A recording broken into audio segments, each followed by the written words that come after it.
আসসালামু আলাইকুম প্রিয় সহকর্মী ও সহযোদ্ধা। বাংলাদেশের সকল সরকারি আধা সরকারি স্বায়ত্তশাসিত প্রতিষ্ঠানে কর্মরত আউটসোর্সিং, দৈনিক মজুরি ভিত্তিক এবং প্রকল্প ভিত্তিক ভাই বোনেরা, যারা আমার লাইভটি এই মুহূর্তে দেখছেন এবং পরবর্তীতে দেখবেন, আপনাদের কাছে বিনীত অনুরোধ হচ্ছে আপনার লাইভটিকে একটু শেয়ার করে দিবেন যেন সকলে দেখার সুযোগ পায়। আমি আবার বলছি, লাইভটিকে আপনারা শেয়ার করে দিবেন। দেখেন শেয়ার অপশন চালু আছে, মেহরবানি করে লাইভটিকে শেয়ার করে দিলে সবাই দেখার সুযোগ পাবে। আলহামদুলিল্লাহ, তরিকুল ইসলাম ভাই, ধন্যবাদ, ভালো আছি ভাই।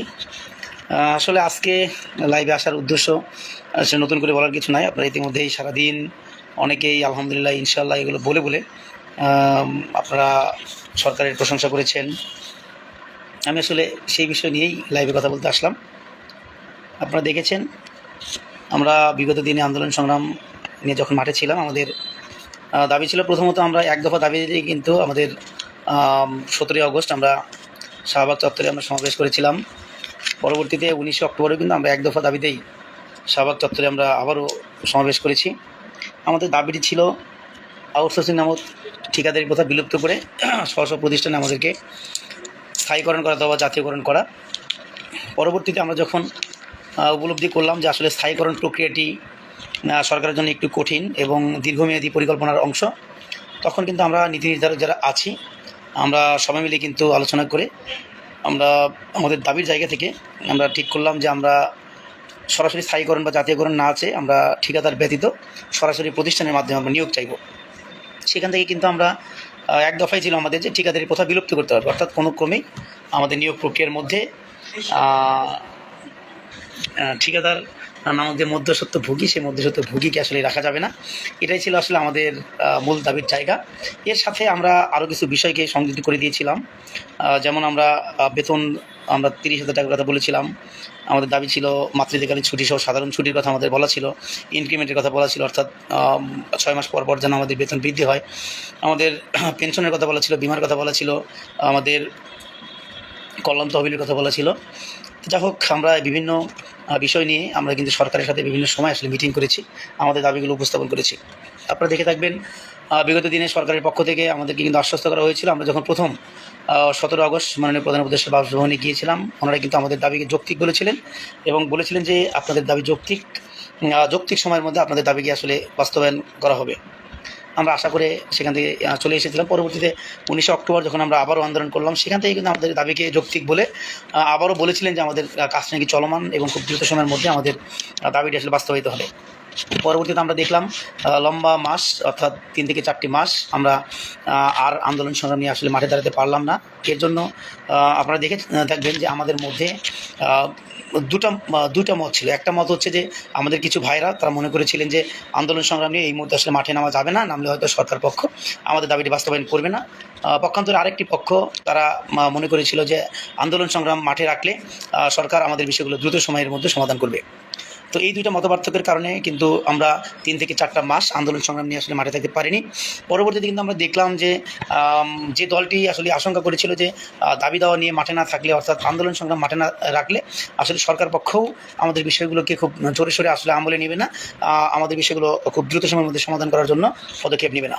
পরবর্তীতে আমরা দেখলাম এবং যে গ্রুপটি মনে করেছিল যে সরকার কোনো রকম আন্দোলন ছাড়াই দাবিটি বাস্তবায়ন করবে এবং আমাদের দাবি দ্রুত সময়ের মধ্যে বাস্তবায়িত হবে, ওনারা কিন্তু পরবর্তীতে স্বীকার করলেন যে আসলে ওনারা ভুল জায়গায় ছিলেন এবং ওনারা আমাদের সাথে একমত পোষণ করলেন যে আমাদের অবশ্যই আবারও রাজপথে নেমে আন্দোলন সংগ্রাম করতে হবে এবং সরকারকে আমাদের দাবিগুলো আবারও রাজপথ থেকে আসলে জানান দিতে হবে।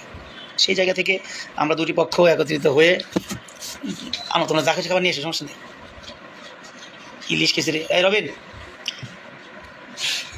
আমি কথা বলছি, না আমি কথা বলছি ভাই, না আমি আন্তরিকভাবে, সমস্যা না বাবা, তুমি নিয়ে এসো, আর আনো না, আমি একটু কথা বলতেছি। আমি আন্তরিকভাবে দুঃখিত, আসলে কাজ করতেছিলাম তো অনেক রাত হয়ে গেছে, আমরা খাওয়ার জন্য আসলে কয়েকদিনের খাবার নিয়ে আসবো, এই জন্য বাতি যায় এসে বলতেছিল। আমি আন্তরিকভাবে দুঃখিত। যাই হোক, আমি যে জায়গায় ছিলাম আসলে আমরা সেদিন দুই পক্ষ আবার একত্রিত হয়ে আমরা 22শে ফেব্রুয়ারি থেকে আবার আন্দোলন সংগ্রামী মাঠে থাকি। সেখান থেকে আমাদের উপরে পুলিশের লাঠিচার্জ, সাউন্ড গ্রেনেড, টিয়ার সেলের মাধ্যমে কিন্তু আমাদের অনেক ভাই বোন কিন্তু আমরা আহত হই। এবং সেই শাকিলের কথা আজও মনে পড়ে, যে ভাইটি আসলে রক্ত দিয়েছিল। এখন পর্যন্ত সে বিছানায় শুয়ে আছে, এখনও হয়তো 3 থেকে 4টা মাস লাগবে তার সুস্থ হতে। পরবর্তীতে কিন্তু আমরা শাকিলের রক্ত দেখেই, শাকিলকে আহত দেখেই কিন্তু আমরা সারা বাংলাদেশের মানুষ কিন্তু উজ্জীবিত হয়েছিলাম। সারা বাংলাদেশের মানুষ কিন্তু সাহস সঞ্চার করে আমরা বলেছিলাম যে কালকে থেকে আমরা সারা বাংলাদেশে আমরা কর্মবিরতি আমাদের দিয়ে আমরা অবস্থান কর্মসূচি পালন করব। সেখান থেকে আমরা কর্মবিরতি দিয়ে আমরা পরবর্তীতে অবস্থান কর্মসূচি দিকে যাই। আমরা অবস্থান কর্মসূচি পালন যখন করছিলাম তখন কিন্তু সরকারের পক্ষ থেকে আমাদের কাছে ওনারা আসেননি। আমরা অনশন কর্মসূচিটি প্রেস ক্লাবের সামনে আমরা দীর্ঘ 8 থেকে 9টি দিন সেখানে অবস্থান করি।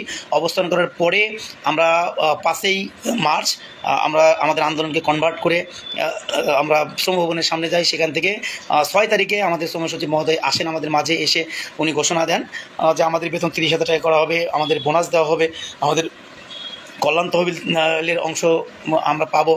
এবং উনি আমাদেরকে বলেন যে ঠিকাদারি প্রথা বিলুপ্ত করা হবে। ঠিকাদারি প্রথা বিলুপ্ত করার জন্য আমাদের যে আউটসোর্সিং নীতিমালা আছে সেই নীতিমালাটি পরিবর্তন করা হবে।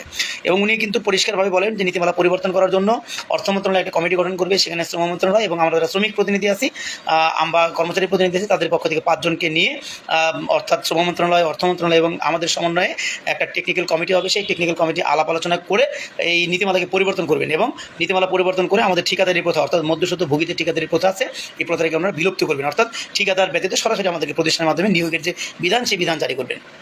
আমরা আশা নিয়ে আমরা সেদিনকার মতো আন্দোলন কর্মসূচি কিন্তু স্থগিত করি। পরবর্তীতে 17ই মার্চ আমাদের একটি মিটিং হয়। সেখানে একটা কমিটি যে করা হয়, সেই কমিটিতে আসলে শুধুমাত্র বেতন বকে এবং চাকরিচ্যুতদের বিষয়কে নিয়ে কাজ করার জন্য কমিটি গঠন করা হয়। আমরা সেই মিটিংটিতেও আমরা প্রথমে আলোচনা করেছিলাম। আমাদের আনিস ভাই ছিলেন, আমি ছিলাম, মজিবর ভাই ছিল, আমাদের এসএমএর ভাই ছিল, নাহিম ভাই ছিল, ডিপিটিসির ফারুক ভাই ছিল, এলজিডির আমাদের মাহবুব ভাই ছিলেন, আওলাদ ভাই ছিলেন, আমাদের গণপূর্ত মন্ত্রণালয়ের। তো আমরা কিন্তু সকলের জায়গা থেকে একটা বিষয় বলেছিলাম যে আমরা আসলে এই বেতন বকেয়া বা চাকরিচ্যুত এই বিষয়গুলো কিন্তু আমাদের ঠিক আছে প্রতিনিয়তই একটা সমস্যা তৈরি হয়, এগুলো নিয়ে আমরা অবশ্যই কাজ করব। কিন্তু আমাদের মূল যে দাবির জায়গা, সেই দাবির জায়গাটা কিন্তু ঠিকাদারি প্রথা বিলুপ্তের, অর্থাৎ মাঝখানে যে মধ্যস্বত্বভোগী ঠিকাদার, এই ঠিকাদারকে বাতিল করে আমাদেরকে সরাসরি প্রতিষ্ঠানের মাধ্যমে নিয়োগের যে বিধান, সেই বিধান জারি করতে হবে। এবং ওই মিটিংটিতেও আমাদের কিন্তু পরিষ্কার দাবি এটা থেকে, আমাদের মাজার ভাই ছিলেন, মাজার ভাই কিন্তু বারবার একটা কথা বলছিলেন যে আমাদের এই বেতন কত করলেন আপনারা, অথবা বোনাস কি দিবেন না, এই বিষয়গুলো নিয়ে আমরা আলোচনা করতে পারি। তবে সকলের একটাই বিষয় ছিল, সেটা হচ্ছে যে দ্রুত সময়ের মধ্যে ঠিকাদারি প্রথাকে বিলুপ্ত করতে হবে। ঠিকাদারি প্রথা বিলুপ্ত করে আমাদের জন্য আউটসোর্সিং নীতিমালা পরিবর্তন করতে হবে। সেই জায়গা থেকে কিন্তু ওই মিটিংয়েও ওনারা আমাদের আশ্বস্ত করেছিলেন যে দ্রুত সময়ের মধ্যে এই মিটিংয়ের রেজলিউশন ওনারা অর্থ মন্ত্রণালয়ে পাঠাবেন এবং সেখানে লেখা থাকবে যেন দ্রুত সময়ের মধ্যে ঠিকাদারি প্রথা বিলুপ্ত করার জন্য নীতিমালাকে পরিবর্তন করা হয়। পরবর্তীতে আমরা দেখতে পেলাম আমাদের যে সেই মিটিংয়ের যে রেজলিউশন, সেই রেজলিউশনটিতে কিন্তু কোনোভাবেই এই বিষয়টিকে অন্তর্ভুক্ত করা হলো না এবং অর্থ মন্ত্রণালয়কে এই বিষয়টি জানানো হলো না। আমরা অর্থ মন্ত্রণালয়ের কমিটি হবে এই বিষয়টা নিয়ে কিন্তু দীর্ঘদিন আশায় থাকলাম এবং আমাদের মনে কোথায় যেন একটা শঙ্কার জায়গা তৈরি হয়েছিল। বিশেষ করে যখনই 17 তারিখে মিটিংয়ের পরে ঈদের পরবর্তী সময় এসে যখন দেখলাম সরকারের পক্ষ থেকে আসলে অর্থ মন্ত্রণালয় সম্পর্কিত কোনো কমিটি গঠন করা হলো না, আমাদের সমন্বয় আমাদেরকে ডাকা হলো না, শ্রম মন্ত্রণালয়কে ডাকা হলো না, তখন কিন্তু আমাদের মনে একটা অশনি সংকেত আমরা শুনতে পেলাম যে হয়তো ওই যে 19 অক্টোবরের পরে আমাদের যেভাবে 3 থেকে 4 মাস আমরা আন্দোলনের বাইরে ছিলাম, আবারও হয়তো এই একই ঘটনা ঘটছে। আমাদেরকে হয়তো কোনো না কোনো ব্যবস্থা আন্দোলনের বাইরে রাখার জন্য কোনো একটা পলিসি ওনারা অবলম্বন করছেন।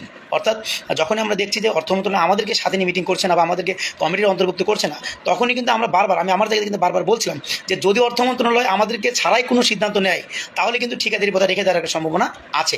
এই জন্য আমরা বারবার আমি আমার জায়গা থেকে বারবার কিন্তু সকল নেতাকর্মীদেরকে কিন্তু আমি বারবার অনুরোধ করেছি যে আপনারা আসুন, আমরা একসাথে বসে আলোচনা করে আমরা দ্রুত সময়ের মধ্যে আন্দোলন সংগ্রামে আমরা আসলে মাঠে থাকি। আমরা এই ঈদের পরবর্তী আমাদের কিন্তু অনেক দিন পার হয়ে গেছে, এখন পর্যন্ত আমরা একত্রিত বসতে পারিনি। আমরা একত্রিত হয়ে বসে পরবর্তীতে আন্দোলন কর্মসূচি কিন্তু এখন পর্যন্ত আমরা ঘোষণা করতে পারিনি। এর মাঝখানে আপনারা দেখেছেন আমি লাইভে এসে বারবার বলেছি যে আমাদের দাবির জায়গা, আমাদের শক্তিমত্তার জায়গা হচ্ছে রাজপথে আমরা যদি না নামি তাহলে আসলে আমাদের দাবিটি বাস্তবায়িত আসলে কোন পথে হবে এটা আসলে আমরা সন্দিহান ছিলাম। সেই জায়গা থেকে আমি বারবার আসলে অনুরোধ করেছিলাম সকলকে যে আসুন আমরা একত্রিত হয়ে আসলে রাজপথে আমাদের পরবর্তী আন্দোলন কর্মসূচি আমরা ঘোষণা করি এবং সকলের সম্মিলিত প্রচেষ্টায় সেই আন্দোলন কর্মসূচিকে আমরা সফল করি। যাই হোক, এখন পর্যন্ত আমাদের আন্দোলন কর্মসূচি আমরা মাঠে অবস্থান করছি না। এর জন্য আমরা যারা নেতা আছি, আমাদের ফ্রন্টলাইনে যারা নেতৃত্ব দিচ্ছি, আমাদেরকে যারা আপনারা দায়িত্ব দিয়েছেন, আমরা আসলে সকলেই এর জন্য রেসপন্সিবল। আমি নিজেও রেসপন্সিবল, সাথে সাথে যারা এই নেতা হিসেবে নিজেকে পরিচয় দেন, নিজেকে নেতা হিসেবে জাহির করেন, তারা প্রত্যেকেই কিন্তু এই আন্দোলন সংগ্রামে এখন পর্যন্ত রাজপথে না করানোর জন্য আপনারা রেসপন্সিবল।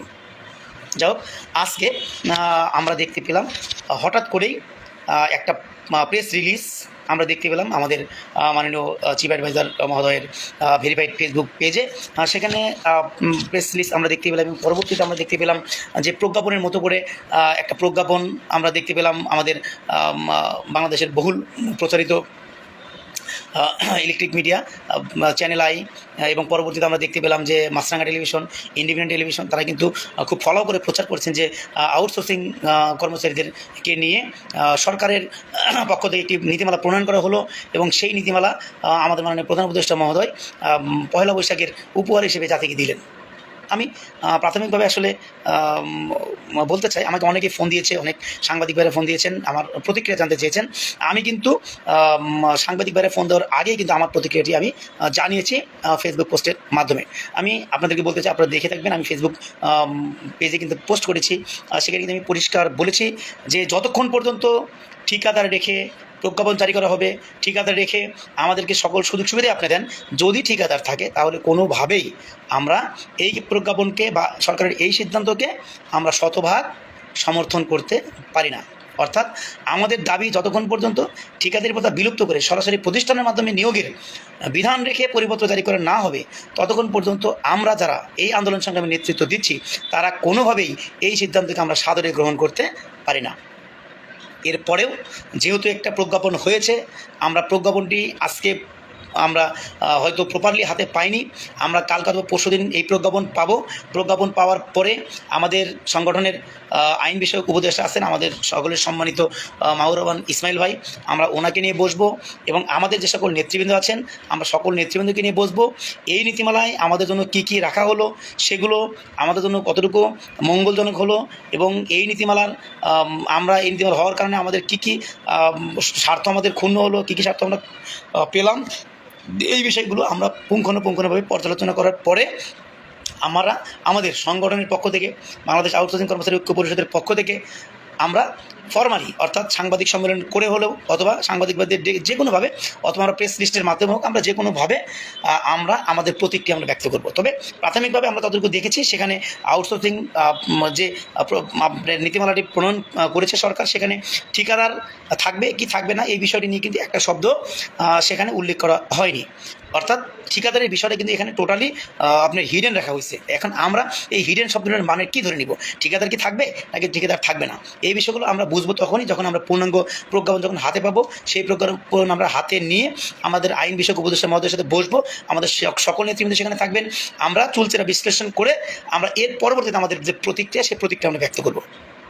তবে পয়লা বৈশাখ উপলক্ষে মাননীয় চিফ অ্যাডভাইজার সাহেব যেহেতু আমাদের বিষয়টি উনি মনে করেছেন যে আজকে বিশেষ দিন, আমাদের কথা উনি মনে করেছেন, বাংলাদেশের ভুক্তভোগী সকল আউটসোর্সিং দৈনিক মজুরিভিত্তিক প্রকল্পভিত্তিক ভাইদের পক্ষ থেকে চিফ অ্যাডভাইজার মহোদয় সহ আমরা সকলের সংশ্লিষ্ট সকলের প্রতি ধন্যবাদ জানাচ্ছি ওনাদেরকে যে আপনারা আমাদের বিষয়গুলো বিশেষ দিনেও আপনারা মনে রেখেছেন। তবে আমরা ওই দিনই সারা বাংলাদেশের সকল ভুক্তভোগী ভাই বোনেরা আপনাদের জন্য দুহাত তুলে দোয়া করব এবং আপনাদের জন্য আমরা বিজয় মিছিল করব, আপনাদের জন্য আমরা আনন্দ মিছিল করব তখনই যখন এইরকম প্রজ্ঞাপন জারি হবে, যে প্রজ্ঞাপন নীতি লেখা থাকবে যে আজকের পর থেকে বাংলাদেশের সকল জায়গা থেকে এই আউটসোর্সিং নামক ঠিকাদারির প্রথার বিলুপ্ত করা হলো, মাঝখানের মধ্যস্বত্বভোগী কোনো ঠিকাদার থাকবে না, আমরা সরাসরি প্রতিষ্ঠানের মাধ্যমে আমরা নিয়োগপ্রাপ্ত হব এবং আমাদেরকে চাকরির নিশ্চয়তা প্রদান করতে হবে। আমি একটা বিষয় আপনাদেরকে বলি, আমি আজকে যে প্রেস রিলিজ এবং যে প্রজ্ঞাপনটা আমি এখন পর্যন্ত দেখেছি, আমার যতটুকু মনে হচ্ছে, আমার ক্ষুদ্র জ্ঞান, যদিও আমি আইনজ্ঞ না অথবা আমার শ্রম আইন সম্পর্কেও বিস্তর জ্ঞান নাই, তারপরে আমার যতটুকু মনে হয়েছে যে এই নীতিমালাতে এখন পর্যন্ত আমাদের আউটসোর্সিং দৈনিক মজুরিভিত্তিক এবং প্রকল্পভিত্তিক ভাইদের চাকরির নিশ্চয়তা শতভাগ প্রদান করার বিষয়টি এখানে নিশ্চিত করা হয় নাই। আমার কথা হচ্ছে, আমাদের যদি চাকরির বিষয়টি নিশ্চিত না হয় তাহলে আপনারা ঘোষণা করেছেন সার্বজনীন মানে পেনশনের আওতায় আমরা ইচ্ছা করলেই যেতে পারবো। আমাদের চাকরির যদি নিশ্চয়তা না থাকে তাহলে আমরা সার্বজনীন পেনশনের আওতায় কীভাবে যাবো এই বিষয়টা আমার আসলে বোধগম্য না। আমি এই বিষয়টি সুস্পষ্টভাবে আসলে বুঝতে পারিনি। আমরা অবশ্যই এই বিষয় নিয়ে আমাদের আইন বিশেষজ্ঞ আছেন, আমাদের সকলের প্রিয় মাহবুর রহমান ইসমাইল ভাই, আমরা ওনার সাথে বসবো এবং আমরা বিস্তর আলোচনা করব। আমরা দেখেছি প্রেস রিলিজ এবং প্রজ্ঞাপনে আরেকটি বিষয়, ম্যাটারনিটি লিভ 45 দিন করা হয়েছে। দুঃখ ভারাক্রান্ত হৃদয়ে বলতে হয়। আমার কথা হচ্ছে একজন পার্মানেন্ট এমপ্লয়ির, অর্থাৎ একজন সরকারি কর্মকর্তা কর্মচারীর ওয়াইফ অথবা একজন সরকারি কর্মকর্তা কর্মচারী, সে যদি মহিলা হয়, উনি যদি গর্ভ ধারণ করেন তাহলে ওনার যতটুকু কষ্ট হবেন একজন আউটসোর্সিং দৈনিক মজুরি ভিত্তিক প্রকল্প ভিত্তিকভাবে বা নিয়োজিত যে কর্মচারী আমার মা বোনেরা থাকবেন, ওনারা সন্তান ধারণ করলে কি তাদের ব্যথা কি একটু কম হবে ওই সরকারি কর্মচারীদের থেকে? যদি ওনাদের সমপরিমাণ ব্যথা হয় তাহলে কেন সরকারি কর্মচারীদের আপনি 6 মাস ছুটি দেবেন এবং কেন আমাদের আউটসোর্সিং দৈনিক মজুরি ভিত্তিক বা প্রকল্প ভিত্তিক নিয়োগপ্রাপ্ত হওয়ার কারণে আপনারা কেন তাকে মাত্র 45 দিন ম্যাটারনিটি লিভ দেবেন? এটা কোনোভাবেই হতে পারে না। আমরা এটার অবশ্যই প্রতিবাদ জানাবো এবং অবশ্যই এটাকে সংশোধন করে আপনারা 6 মাস করবেন বলে আমরা বিশ্বাস করি। আপনারা উল্লেখ করেছেন আমাদেরকে বোনাস আপনারা দিবেন, কিন্তু সেখানে আপনারা বোনাস শব্দটাকে একবারের জন্য ব্যবহার করেননি। আপনারা বলেছেন আমাদেরকে আপনারা প্রণোদনা দিবেন। আসলে আমরা বাংলাদেশে জন্মগ্রহণ করেছি, এদেশে বড় হয়েছে, আমরা দেশের স্থায়ী নাগরিক। সেখানে আমরা কাজ করব, আমরা বছরে 2 ঈদ আসবে, আমাদের বৈশাখ আসবে, আমরা সেখানে উৎসব উদ্দীপনা নিয়ে আমরা বাসায় গিয়ে বলতে পারবো না আমরা এই ঈদে বোনাস পেয়েছি। কিন্তু আপনারা কি বললেন আমাদেরকে দেবেন প্রণোদনা। আসলে প্রণোদনা এবং বোনাস এই জায়গাতে আমার আপত্তি আছে। আমার মনে হয় যে প্রণোদনা একটা হচ্ছে জাস্ট আপনার উৎসাহ দেওয়ার জন্য আপনার কোনো একটা টাকা দেওয়া, কিন্তু বোনাসটা হচ্ছে আপনাকে সম্মানজনকভাবে আপনার যে প্রাপ্যতা সে প্রাপ্যতা নিশ্চিত করা। প্রণোদনা একটা সময় বন্ধ হয়ে যেতে পারে, কিন্তু বোনাস কোনোভাবেই আপনার বন্ধ হয় না। অতএব আমরা অবশ্যই আশা করব যে এই বিষয়টিকে আপনার প্রণোদনা না রেখে আপনার বোনাসে কনভার্ট করে দেবেন। আপনারা আরও বলেছেন বেতন বৃদ্ধির বিষয়টা। আমাদের বেতন কত হারে আমাদের বৃদ্ধি পাবে, কতদিন অন্তর অন্তর বৃদ্ধি পাবে, এই বিষয়টিকে এখন পর্যন্ত আপনারা সুস্পষ্টভাবে এই প্রেস রিলিজ অথবা যে প্রজ্ঞাপনটি জারি হয়েছে সেই প্রজ্ঞাপন অথবা প্রেস রিলিজ আপনারা এখন পর্যন্ত সেগুলো ক্লিয়ার করেননি। আমরা অনুরোধ করব যদি এই প্রেস রিলিজ অথবা এই প্রজ্ঞাপন সঠিক হয়ে থাকে, আপনাদের অ্যাটেম্প যদি সঠিক হয়ে থাকে, আমি বাংলাদেশ আউটসোর্সিং কর্মচারী ঐক্য পরিষদের পক্ষ থেকে বিনীত অনুরোধ করব দ্রুত সময়ের মধ্যে আপনারা এটাকে সংশোধন করে আমাদের বেতন ঠিক কত হারে বৃদ্ধি পাবে এই বিষয়টি আপনি নিশ্চিত করবেন। সরকারি কর্মকর্তা কর্মচারীদের বিষয়ে আপনারা বলেছেন কমপক্ষে 5% হারে বৃদ্ধি পাবে, সর্বোচ্চ হচ্ছে বাজার ব্যবস্থার উপরে বা বাজার দরের উপরে নির্ভর করে বেতন বৃদ্ধি হবে। সেই ক্ষেত্রে আমাদের বিষয়টিকেও অবশ্যই সুস্পষ্টভাবে উল্লেখ করতে হবে। আরেক কিছু বিষয় আমি দেখতে পাচ্ছি এখানে ইউনিফর্মের কথা আপনারা বলেছেন, বছরে 2টা ইউনিফর্ম দেওয়া হবে। আসলে একজন মানুষের জন্য বছরে 2টা ইউনিফর্ম কিন্তু যথেষ্ট নয়। আমরা প্রত্যাশা করব এটাকে আপনারা সংশোধন করে কমপক্ষে 4 সেটে আপনারা করবেন এবং শুধুমাত্র ইউনিফর্মের কথা বলেছেন, সাথে অন্যান্য যে সকল বিষয় নিশ্চিত করা দরকার, আমাদের জুতা থেকে শুরু করে ছাতা থেকে শুরু করে অন্যান্য যে সকল বিষয় সেগুলো এখানে মানে ব্যাখ্যা করা অথবা এখানে সুস্পষ্ট করা আমার মনে হয় যে প্রয়োজন। আপনারা এই বিষয়গুলো অবশ্যই সুচিন্তিতভাবে আপনারা সকলের সাথে পরামর্শ করে বা সিদ্ধান্ত নিয়ে আপনারা এখানে লিপিবদ্ধ করবেন। আমরা আরও কিছু বিষয় আমরা আসলে এখানে দেখতে পেয়েছি, সেটা হচ্ছে যে আমরা আমাদের যে নিয়োগ প্রক্রিয়া সেই নিয়োগ প্রক্রিয়ার পরে নিয়োগ প্রক্রিয়াটা কীভাবে সম্পন্ন হবে, আমাদের দেখাবল কি প্রতিষ্ঠান করবে নাকি আদৌ ঠিকাদার থাকবে, এই বিষয়টি এখানে নিশ্চিত করা হয় নাই। যদি আমরা চাকরির নিশ্চয়তা না পাই, যদি আমাদের চাকরির নিশ্চয়তা না থাকে, তাহলে আমাদের কল্যাণ তহবিল বলেন অথবা আমাদের সার্বজনীন পেনশন বলেন, আমাদের বোনাস বলেন, আমাদের বেতন বৃদ্ধি বলেন। আসলে আন্তরিকভাবে দুঃখিত নেটওয়ার্ক সমস্যার কারণে আপনারা হয়তো আমার কথাগুলো মাঝখানে অনেকটা সময় শুনতে পাননি, আমি দুঃখ প্রকাশ করছি। তো যে কথাটা ছিলাম, আমাদের চাকরির যদি কোনো নিশ্চয়তা না থাকে, আমরা যদি চাকরির নিশ্চয়তা না পাই, তাহলে আমাদের জন্য আসলে 1 লক্ষ টাকা বেতন অথবা বোনাস অথবা অন্যান্য যে সকল সুযোগ সুবিধা আপনারা দিতে চান না কেন, আমরা এই বিষয়টাতে কোনোভাবেই সন্তুষ্ট হতে পারি না। অর্থাৎ আপনারা যে প্রজ্ঞাপনটি করবেন বা যে প্রজ্ঞাপনটি জারি করবেন সেখানে অবশ্যই প্রথমে চাকরির নিশ্চয়তা বিধান করতে হবে।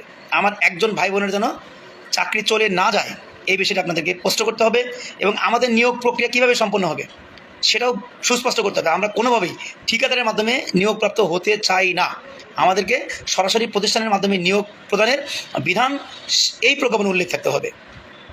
এরপরেও আমরা যেহেতু প্রজ্ঞাপনটি জারি হচ্ছে, আমরা প্রজ্ঞাপনটি হাতে পাওয়ার পরেই আমরা আমাদের আইন বিশেষজ্ঞ আছেন, আমরা ওনার সাথে বসবো, চুলচেরা বিশ্লেষণ করব, বিশ্লেষণের পরে আমরা আমাদের প্রতিক্রিয়া আনুষ্ঠানিকভাবে আমরা জানাবো। যেহেতু আজকে একটা প্রজ্ঞাপন সকলের কাছে পৌঁছেছে এবং সকলে আমাকে নক করেছে, অনেকে প্রশ্ন করেছেন, অনেকে ফোন দিয়েছেন, আমি ফোন হয়তো রিসিভ করতে পারিনি, অনেকে মেসেজ দিয়েছেন, মেসেজে রিপ্লাই দিতে পারিনি, অনেকেই অনেক কিছু জিজ্ঞেস করেছেন, আসলে আমি আপনাদের উত্তর দিতে পারিনি, আমি আন্তরিকভাবে দুঃখ প্রকাশ করছি। তো এখন আমার কথাগুলো যারা শুনলেন, আপনাদেরকে অনুরোধ করব, যারা এই মুহূর্তে লাইভে সংযুক্ত আছেন, আমার লাইভটিকে আপনারা শেয়ার করে দিবেন, যেন প্রত্যেকেই পরবর্তী সময়ে এই লাইভটি দেখার এবং শোনার সুযোগ পায়, যাতে করে আমার প্রশ্ন, যারা ওনাদের যে প্রশ্নগুলো ছিল সেগুলো আমার মনে হয় যে আমার বক্তব্যের মাঝে ওনারা হয়তো খুঁজে পাবেন। সাথে সাথে আরেকটি বিষয় নিশ্চিত করতে চাই আপনাদেরকে, আমরা খুব দ্রুত সময়ের মধ্যে যদি আন্দোলন সংগ্রাম করার প্রয়োজন হয়, অর্থাৎ আমরা যদি মনে করি যে এই প্রজ্ঞাপনটি আমাদের জন্য এই প্রজ্ঞাপনটি যথেষ্ট নয়, অর্থাৎ আমাদের চাকরির সুরক্ষা অথবা চাকরির নিশ্চয়তা প্রদান করার জন্য এই প্রজ্ঞাপনটি যথেষ্ট নয়, অথবা এই প্রজ্ঞাপনটি অনুযায়ী আমাদের ঠিকাদারি প্রথা থেকেই যায়, তাহলে আমরা সারা বাংলাদেশের সকল আউটসোর্সিং দৈনিক মজুরি ভিত্তিক প্রকল্পভিত্তিক ভাই বোনদেরকে বিনীতভাবে অনুরোধ করব, আপনারা যার যার জায়গা থেকে প্রস্তুতি নিয়ে রাখবেন। আমরা আমাদের আইন উপদেষ্টা মহোদয়ের সাথে বসে এটি নিয়ে বিচার বিশ্লেষণ করে আমরা আমাদের প্রতিক্রিয়া ব্যক্ত করব। যদি আন্দোলন সংগ্রামের প্রয়োজন হয়, আপনাদেরকে বলতে চাই, আপনারা যার যার অবস্থান থেকে সর্বাত্মক প্রস্তুতি গ্রহণ করে রাখবেন। আমরা ডাকা মাত্র আপনারা যেন আমাদের ডাকে সাড়া দিয়ে আমাদের আন্দোলন কর্মসূচিকে আপনারা সফল করেন। একটা বিষয় মাথায় রাখবেন, আমরা আন্দোলন করেছি বলেই আজকে আমরা স্বপ্ন দেখতে পেরেছি, আমরা আন্দোলন করেছি বলেই সরকার আমাদের বিষয়গুলো নিয়ে আলোচনা করছে, আমরা আন্দোলন করেছি বলেই আমরা বোনাস পাবো, বেতন পাবো বা ঠিকাদার মুক্ত হয়ে প্রতিষ্ঠানে কর্মরত হব, এই বিষয়গুলো কিন্তু আমরা স্বপ্ন দেখা শুরু করতে পেরেছি। অর্থাৎ যা কিছু হচ্ছে এখন পর্যন্ত আমাদের যা কিছু অর্জন, এর সব কিছুর মূলেই কিন্তু ওই যে আমরা রাতের পর রাত প্রেস ক্লাবের সামনে ঘুমিয়েছি, ওই যে আমাদের শাকিল আজও আহত হয়ে বাসায় পড়ে আছে, রক্ত দিয়েছে, মাথার খুলি এখনও খুলে রেখেছে, ওই যে আমার মা বোনেরা টিয়ার সেলের আঘাতে আহত হয়েছে, ওই যে আজকে আমাদের এনায়েত ভাই থেকে শুরু করে আরও অনেকেই সাউন্ড গ্রেনেডের আঘাতে, টিয়ার সেলের আঘাতে এখনও চিকিৎসা নিচ্ছেন বিভিন্ন হসপিটালে, তাদের কাছে আমরা কৃতজ্ঞ। কারণ তাদের রক্তের বিনিময়ে তাদের যে অসহনীয় যন্ত্রণা, সেই যন্ত্রণা তারা সহ্য করেছেন এবং তাদের সাহসিকতার কারণেই, এবং সারা বাংলাদেশে আপনারা যারা আমাদের এই আন্দোলন সংগ্রামের সাথে সম্পৃক্ত, আসলে আপনাদের কারণেই কিন্তু আজকে যতটুকু অর্জন সব কিন্তু আপনাদের ক্রেডিট। এখানে আমি রফিক, আমাকে আপনারা নেতা মনে করতে পারেন, আমার বিন্দুমাত্র কিন্তু এখানে কোনো ক্রেডিট নেই। আমি মনে করি যে আমার বিন্দুমাত্র ক্রেডিট নেই। আমার ডাকে যদি আপনারা সাড়া দিয়ে 17 অগস্টে শাহবাগে না আসতেন, আমাদেরকে সারা দিয়ে যদি 19 অক্টোবর শাহবাগে না আসতেন, আমাদেরকে সারা দিয়ে যদি 22 ফেব্রুয়ারি আপনারা প্রেস ক্লাবের সামনে না আসতেন, আমাদেরকে সারা দিয়ে যদি 6 মার্চ যদি আপনারা শ্রম ভবনের সামনে না আসতেন, তাহলে কিন্তু আমরা কোনোভাবেই এই স্বপ্ন দেখতে পারতাম না এবং সরকার আমাদের বিষয়গুলো খুব ভালোভাবে মাথায় নিতেন না। তাই আপনাদেরকে অনুরোধ করব, আমরা যতটুকু স্বপ্ন পূরণ হওয়ার পথে এবং যতটুকু স্বপ্ন আমাদের বাকি, এই সব কিছু পূরণের জন্য আমাদের সর্বাত্মক প্রচেষ্টা আমাদের অব্যাহত রাখা উচিত। আমি আমার জায়গা থেকে মনে করি, যতক্ষণ পর্যন্ত আমরা আমাদের দাবিটি বাস্তবায়িত না হবে, অর্থাৎ আমাদের চাকরির নিশ্চয়তা বিধান করা না হবে, ততক্ষণ পর্যন্ত আসলে আমাদের রাজপথে থেকে আন্দোলন সংগ্রামকে অব্যাহত রাখা উচিত বলে আমি মনে করি। আসলে মানুষের জ্ঞান বুদ্ধি কমে গেছে। আমি লাইভে আসছি, উনি দেখতেছি, এরপরে ফোন দেয়। আসলে মানুষের কি বলবো বলেন, আমি লাইভে আছি, উনি দেখছেন, এরপরেও আমাকে নক করছেন উনি, মানে আসলে মেসেঞ্জে। আসলে মানুষের বিবেক বোধটা কোথায় গিয়ে ঠেকছে আমি আসলে বুঝতে পারি না। যাই হোক, আপনাদেরকে একটু বিনীত অনুরোধ করবো, আমি ঘোষণা দিয়েছি লাইভের এখন থেকে আরও 7-8 ঘন্টা আগে, তার মানে হচ্ছে আপনি আমার পোস্টটি দেখেছেন, না দেখে থাকলে আমি লাইভ করছি এখন, আপনার নোটিফিকেশন দেওয়ার কথা। এরপরে আপনার ফোন দেওয়া মানে হচ্ছে যে আপনি সচেতন মানুষ নন। যাই হোক, আমি যে কথাটি ছিলাম, আমরা যতক্ষণ পর্যন্ত ঠিকাদারি প্রথা বিলুপ্ত ঘটাতে না পারবো, ততক্ষণ পর্যন্ত কিন্তু আমাদের আন্দোলন সংগ্রাম নিয়ে আমাদের রাজপথে থাকা উচিত। আর যদি আপনারা কোনো নেতা যদি মনে করে থাকেন যতটুকু আপনারা পেয়েছেন এতটুকুতে সন্তুষ্ট হয়ে আপনারা ঘরে বসে থাকবেন, তাহলে আমি আপনাদের এই আমার ব্যক্তিগত জায়গা থেকে তীব্রভাবে ধিক্কার এবং নিন্দা জানাই। কারণ শুধুমাত্র এই বোনাসের জন্য আমাদের শাকিল রক্ত দেয় নাই, শুধুমাত্র আমাদের এই একটু বেতন বৃদ্ধির জন্য আমাদের মা বোনেরা আহত হয় নাই, শুধুমাত্র এতটুকুর জন্য আমাদের মা বোনেরা tear shell, grenade, sound grenade থেকে শুরু করে জলকামান থেকে শুরু করে তারা কিন্তু তাদের সামনে দাঁড়িয়ে কিন্তু নিজেকে আহত বানায় নাই। আমাদের কাছে যে দাবিটি, সেই দাবিটি কিন্তু যৌক্তিক। আমরা এদেশে জন্মগ্রহণ করেছি, এদেশে বড় হয়েছি, এদেশের সরকারের কাছে আমরা আমাদের ন্যায্য অধিকার চাই। বর্তমান এমন একটি সরকারের ক্ষমতায় যে সরকারটি ইতিমধ্যেই প্রমাণ করেছেন ওনারা সকল বৈষম্য দূর করার জন্যই কাজ শুরু করেছেন। তাহলে সকল জায়গা থেকে যদি বৈষম্যই দূর করতে চান তাহলে আমরা চরম বৈষম্যের মধ্যে আছি। আমাদের চেয়ে বৈষম্য এই দুনিয়াতে আর কোন জাতি আছে? যে মানুষগুলো অর্থাৎ আমরা শুধুমাত্র আউটসোর্সিং দৈনিক মজুরি ভিত্তিক প্রকল্প ভিত্তিক হওয়ার কারণে আমাদেরকে নিয়ে ঠিকাদারি প্রতিষ্ঠান এবং সংশ্লিষ্ট প্রতিষ্ঠান কর্মকর্তারা যা খুশি তাই সিদ্ধান্ত নিতে পারেন। আমাদের চাকরির কোনো নিশ্চয়তা নেই, না আমাদের পরিবার পরিজনে বেঁচে থাকার কোনো নিশ্চয়তা আছে। অতএব আমরা চরম বৈষম্যের মধ্যে আছি। সেই জায়গা থেকে আমরা মনে করি যে 6.5 লক্ষ পরিবারের ভাগ্য পরিবর্তন করার জন্য আমাদের নোবেল বিজয়ী ডক্টর মোহাম্মদ ইউনূসের নেতৃত্বে যে গভর্নমেন্ট আছেন এই গভর্নমেন্টটি পারেন একটা সুন্দর সিদ্ধান্ত নেওয়ার জন্য এবং আমাদের সকল সমস্যার সমাধান করার জন্য। আর যদি আমাদের সমস্যাটি সমাধান না হয়, এই সরকার যাওয়ার পরে যদি আমাদের চাকরি যাওয়ার প্রবণতা অথবা দীর্ঘদিন বেতন বকেয়া থাকার প্রবণতা, আর যদি আমরা এরকম পরাধীনই থাকি তাহলে কিন্তু কোনো সরকারের সাথে আসলে আমরা পার্থক্য খুঁজে পাবো না। বিগত ফ্যাসিস্ট সরকারের তৈরি করার যে নীতিমালা, সেই নীতিমালার কারণে কিন্তু আমরা বিভিন্নভাবে আমরা নির্যাতিত। এই নীতিমালা, যে নীতিমালাতে আমাদের অধিকার বঞ্চিত করা হয়েছে, অর্থাৎ আমাদের বেতন 2015 সালে বৃদ্ধি পেয়েছে, এরপরে 1 টাকা বৃদ্ধি পায়নি। এটা কোন নীতিমালা? যে নীতিমালায় আমার মা বোনেরা ছুটি পাইতো না, এটা কোন নীতিমালা? যে নীতিমালায় আমাদের চাকরির জেনাতনের কারণে চলে যেত, এটা কোন নীতিমালা? যা হোক, আমি কথা বলবো না, অনেক লম্বাতর বক্তব্য দিয়েছি। আমি শুধু আমাদের যারা নেতৃবৃন্দ আছেন তাদের প্রতি অনুরোধ করতে চাই, অনেক করেছেন আপনাদের খামখেয়ালিপানা, আপনারা অনেকভাবেই ছেলেমানুষি করেছেন। এখন আমাদের অনেক ভাই বোনদের বিভিন্ন রকম টেন্ডার জটিলতার কারণে চাকরি চলে যাচ্ছে। আজকে পঙ্গু হসপিটালের টেন্ডার হয়েছে, তারা সংখ্যায় ভুগছেন। আজকে হৃদরোগের টেন্ডার হবে সামনে, তারাই সংখ্যায় ভুগছেন। আজকে মুগ্ধ মেডিকেল কলেজের হসপিটালের 206 জনের চাকরি এখনও ঝুলে আছে, এখন তাদের চাকরি পায়নি ফেরত। আজকে বক্ষবিধি 33 জনকে চাকরিচ্যুত করা হয়েছে। আজকে মাগুরায় 14 জনকে চাকরিচ্যুত করা হয়েছে। আজকে নীলফামারীতে 6 জনকে চাকরিচ্যুত করা হয়েছে। আজকে বিভিন্ন জায়গায় কিন্তু চাকরিচ্যুত করার যে ধারাবাহিকতা, সেই ধারাবাহিকতা কিন্তু এখন পর্যন্ত চলছে। আমি আমার লাইফে যদি সরকারি নীতি নির্ধারক যারা আছেন তারা যদি দেখে থাকেন, সরকারের যদি কোনো গোয়েন্দা সংস্থা দেখে থাকেন, আপনাদের প্রতি বিনীত অনুরোধ থাকবে, আপনাদের প্রজ্ঞাপন আপনারা করতে চাচ্ছেন বা সরকার যে প্রজ্ঞাপন করতে চাচ্ছে, সেই প্রজ্ঞাপনে প্রথম নিশ্চয়তা প্রদান করতে হবে যে এখানে কোনো রকম কোনো ঠিকাদার থাকবে না, অর্থাৎ আমরা সরাসরি প্রতিষ্ঠানের মাধ্যমে নিয়োগ করতে হব। 2 নম্বর হচ্ছে যে কোনো কর্মচারীকে কোনোভাবেই চাকরিচ্যুত করা যাবে না বিনা কারণে। এই 2টি বিষয় সবার আগে নিশ্চিত করতে হবে। এরপরে আপনি বেতন বৃদ্ধি করবেন, বোনাস প্রদান করবেন, এগুলোর বিষয়ে আমরা পরে আলোচনা করবো। কিন্তু এই 2টি বিষয় আমাদের প্রথমে নিশ্চয়তা দিতে হবে। এই নিশ্চয়তার জন্য আমি যে সকল নেতৃবৃন্দ আছেন, আমি দীর্ঘদিন যাবত কিন্তু মাঠে থাকার জন্য বিভিন্ন রকমভাবে নেতৃবৃন্দদেরকে আসলে অনুরোধ করেছি, বিভিন্ন রকম আমন্ত্রণ জানিয়েছি, কিন্তু জানে না কি অজানা কারণে তারা আন্দোলন সংগ্রামে মাঠে থাকতে চায়নি। সেই 19 অক্টোবরের পরে যিনি 3 মাস ঘুমিয়েছে, আবারও কিন্তু এই 6 মার্চের পরে কিন্তু আবারও আমরা 1.5 মাস ঘুমালাম। আমরা যদি ঈদের পরপরই আন্দোলন সংগ্রামে মাঠে থাকতে পারতাম তাহলে কিন্তু আমরা হয়তো মনে করি যে এই প্রোগ্রামটি ভিন্ন রকমও হতে পারত। যা হোক, যেহেতু এখন পর্যন্ত সময় আছে, আমরা মনে করি যে আমাদের 1 মে দিবস, সামনে জুন মাস, আমাদের জুন মাস পর্যন্ত কিন্তু সময় আছে। 1 জুলাই থেকে কিন্তু নতুন যে পে স্কেল, সেই পে স্কেল হয়তো হবে, অথবা আপনার যে বাজেট, সেই বাজেট ঘোষণা করা হবে। সেই বাজেটে কিন্তু আমাদের সকল সুযোগ সুবিধাকে আসলে অন্তর্ভুক্ত করা হবে। যেহেতু আমাদের বিষয়গুলো বাজেটের সাথে সম্পৃক্ত, আমি মনে করি যে আমাদের যার যার জায়গা থেকে এখনও সময় আছে আমাদের দাবিটি আদায় করার জন্য আমরা সরকারের সাথে একটা যৌক্তিক বার্গেনিংয়ে যাওয়া। এবং আমরা আরেকটি বিষয় আপনাদেরকে বলতে চাই সর্বশেষ, সেটা হচ্ছে সমস্যা আমার 6.5 লক্ষ পরিবারের। এই সমস্যার সমাধান আপনারা সরকার কোন পথে করবেন, অবশ্যই আমাদের সাথে আলোচনা করে, আমাদের সাথে বসে, আমাদের মতামতের ভিত্তিতে আপনাদের করা উচিত। কারণ আমরা এই 6.5 লক্ষ পরিবারের দাবি দাওয়া নিয়ে আমরা দীর্ঘদিন যাবৎ রাজপথে আছি। আমরা একজন স্টেক হোল্ডার। আমাদের মতামত নিয়ে আপনাদের মতামত, আমাদের মতামত একত্রিত করে এরপরে আপনাদের সিদ্ধান্ত নেওয়া উচিত। আমি অনুরোধ করব বাংলাদেশ আউটসোর্সিং কর্মচারী ঐক্য পরিষদের পক্ষ থেকে যে অনতিবিলম্বে শ্রম মন্ত্রণালয়, অর্থ মন্ত্রণালয়, জনপ্রশাসন মন্ত্রণালয়, আপনারা যারাই এরকম উদ্যোগ গ্রহণ করেছেন, আমরা যারা স্টেক হোল্ডার আছি, আমাদেরকে আপনারা অন্তর্ভুক্ত করবেন আপনাদের সাথে। আমাদের মতামতকে আপনারা নেবেন, আমাদের মতামত, আপনাদের মতামত একত্রিত করে আপনারা সিদ্ধান্ত গ্রহণ করবেন। আর যদি আমাদের মতামতকে উপেক্ষা করে ঠিকাদার রেখেই আপনারা প্রজ্ঞাপন জারি করবেন, তাহলে কিন্তু আমরা আমাদের জায়গা থেকে সেই প্রজ্ঞাপনকে কোনোভাবে আমরা গ্রহণ করতে পারবো না, এবং সারা বাংলাদেশের 6.5 লক্ষ পরিবার কিন্তু এই প্রজ্ঞাপনকে আসলে গ্রহণ করতে পারবে না।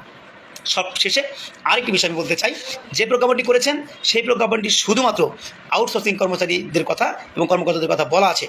আমরা অনুরোধ করব যেমনিভাবে আউটসোর্সিং কর্মকর্তা কর্মচারীদের নিয়ে আপনারা মাথা কাটাচ্ছেন অথবা আপনারা উদ্যোগ গ্রহণ করেছেন, খুব দ্রুত সময়ের মধ্যে আমাদের দৈনিক মজুরিভিত্তিক ভাই বোনদের এবং প্রকল্পভিত্তিক ভাই বোন যারা আছে তাদের বিষয়ে আপনারা পদক্ষেপ গ্রহণ করবেন বলে আমরা দৃঢ়ভাবে বিশ্বাস করি। এবং পরবর্তী আপনাদের সাথে আমাদের যে কোনো যদি মিটিং হয় সেখানে আমরা এই বিষয়টি অবশ্যই আলোচনায় উঠাবো এবং আমরা চেষ্টা করবো যেন আউটসোর্সিং এবং এর সাথে সাথে দৈনিক মজুরিভিত্তিক প্রকল্পভিত্তিক ভাই বোনদের বিষয়গুলো দ্রুত সময়ের মধ্যে সরকার পদক্ষেপ গ্রহণের একটি যৌক্তিক সমাধানে আসলে পৌঁছান। তো সর্বশেষ আমি নেতৃবৃন্দের কাছে অনুরোধ করবো, বিভাজন থাকতেই পারে, ব্যক্তিগত বিভাজন অথবা সাংগঠনিক বিভাজন আপনারা আমাদের মধ্যে থাকতেই পারে, কিন্তু সারা বাংলাদেশের মানুষের স্বার্থে, 6.5 লক্ষ মানুষের স্বার্থে, 6.5 লক্ষ পরিবারের স্বার্থে আমরা নিজেদের মধ্যে বিভাজন করা কোনোভাবেই একজন সংগঠনের নেতা হিসেবে কোনোভাবেই কাম্য না।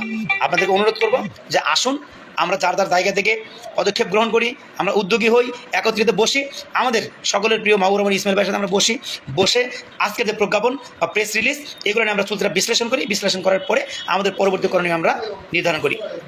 ধন্যবাদ জানাচ্ছি সকলে ভালো থাকবেন। হয়তো আপনাদের অনেক বিষয়গুলো আমি হয়তো আমার বক্তব্যে হয়তো বলতে পারিনি, তারপর যতটুকু সম্ভব হয়েছে আমি বলেছি। আপনারা সকলেই ভালো থাকবেন এবং আমার জন্য দোয়া করবেন। আর চেষ্টা করছি আপনাদের বিষয়গুলো আগামী দিনে যেন সুন্দর করে আমরা আমাদের মেধা দিয়ে পরিশ্রম দিয়ে যেন আমরা সুন্দরভাবে আমরা সুন্দর প্রজ্ঞাপন নিয়ে আসতে পারি। আপনারা সকলে দোয়া করবেন এবং পাশে থাকবেন। আমাদের যে সকল নির্দেশনা সেই সকল নির্দেশনাগুলো আপনারা মেনে চলবেন। বাংলাদেশ আউটসোর্সিং কর্মচারী ঐক্য পরিষদের পাশেই থাকবেন। বাংলাদেশ আউটসোর্সিং কর্মচারী ঐক্য পরিষদ সারা বাংলাদেশের আউটসোর্সিং প্রকল্পভিত্তিক ভাই বোনদের ভরসার জায়গা হিসেবে ইনশাল্লাহ সকলের পাশে থাকবে। সকলে ভালো থাকবেন, আমার জন্য দোয়া করবেন, আমি আপনাদের জন্য দোয়া করি। আসসালামু আলাইকুম রহমতুল্লাহ।